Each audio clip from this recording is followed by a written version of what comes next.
Hi guys, so for this week what I've done is used a kind of peachy orange base over the whole of my nail, and I'm then going in with this kind of baby pink, and as you can see doing a small side swipe.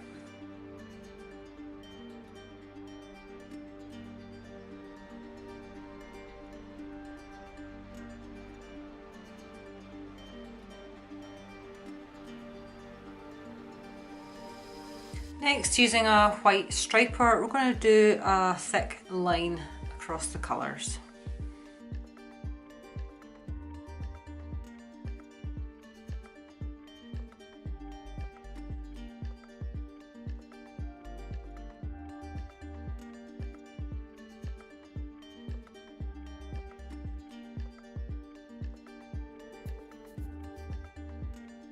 Next, I'm just going to use a silver holographic and a striping brush.